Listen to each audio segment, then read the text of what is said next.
دكتور محمد غنيم، نرحب بيك معانا في دوشة فن. النهارده العرض الخاص لفيلم حديد، حضرتك مشرف النهارده، بتقول ايه؟ اهلا وسهلا، شكرا جزيلا، اهلا وسهلا.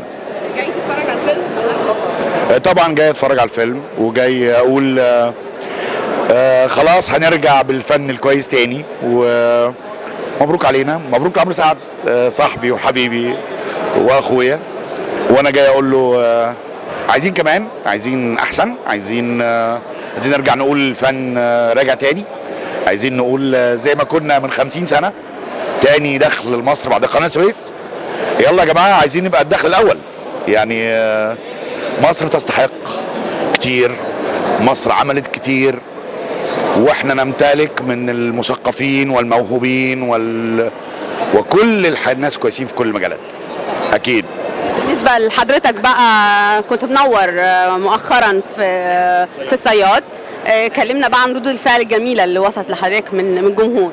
الحقيقة الصياد أنا عملت دور العميد جلال، الرجل الثاني في جهاز أمن الدولة، والناس الحقيقة كان ردود فعلها جميل جدا، ولدرجة ان بعضهم توقع ان انا الصياد في نص المسلسل كده، لان عمال اشخط في الضباط وعمال ازعق لهم، وكل ما واحد يقرب من الصيادة ارجعه وحقق معاهم وحاجات كده. والمسلسل كان جميل، واستاذ احمد مدحت مخرج رائع، المنتجين احمد نور وخالد حلمي، ناس فنانين بجد. احمد مدحت كان بيدينا كلنا كل الحريه نتكلم ونتناقش، ولا الكاركتر انا شايف ان انا عاوز ازعق هنا، عاوز اعمل هنا. ما كانش عنده اي مانع انه يسمع وجهات نظر، ما بيبقاش وجهه نظره في الاخر. بس هو فنان محترم وخدمني ووجهني، والحقيقه كان دور جميل. المسلسل كمان كان رائع. يا رب ان شاء الله حاجات تانية كتير. يا ترى في مشاريع جديده حضرتك بتحضرها دلوقتي؟ والله في كلام كتير، احنا ما زلنا في شهر 10، احنا ستيل بلاننج.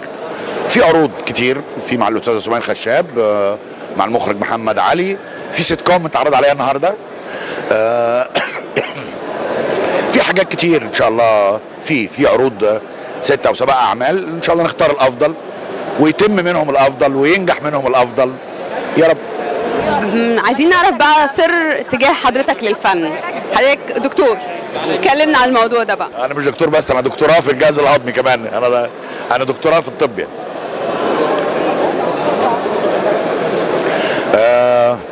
يعني انا دكتور اصلا، بس وانا طالب في الجامعه من 5 سنين بس.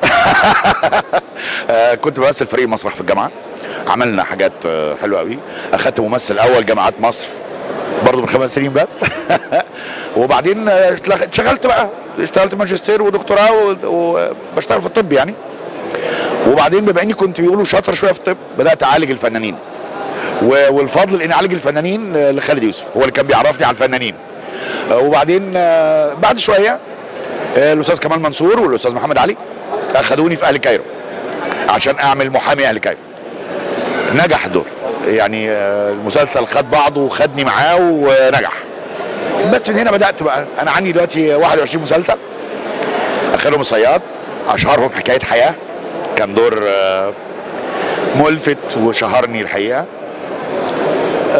ده العلاقه بين الطب والفن. وبعدين الدكتور لازم يبقى فنان.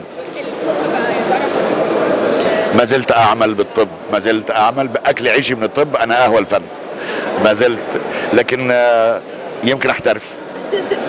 موضوع قدري يعني، موضوع قدري طبعا. في اطباء كتير في الفن، واطباء عملوا علامات، دكتور يحيى الفخراني، دكتور خليل مرسي، دكتور عزت ابو عوف، في ناس كتير طبعا سبقوا وحطوا علامات. دكتور ابراهيم ناجي، كبير شعراء الوطن العربي يعني. الطب والفن صنوان يعني، ما ينفعش دكتور ما يبقاش فنان حتى جوه نفسه، مش مهم يعمل بيه يعني، لكن هو جوه فنان، هو فنان في تشخيصه، فنان في علاجه، فنان في تعامله مع المرضى، فنان في تناوله للاشياء، حتى هو بيذاكر فنان، حتى هو بيذاكر. ميرسي حضرتك جدا وشرفتنا في دوشة فن. متشكر جدا، كتر خيرك، كل سنه وانتم طيبين، وان شاء الله نتقابل دايما في النجاحات ان شاء الله. شكرا، مع السلامه.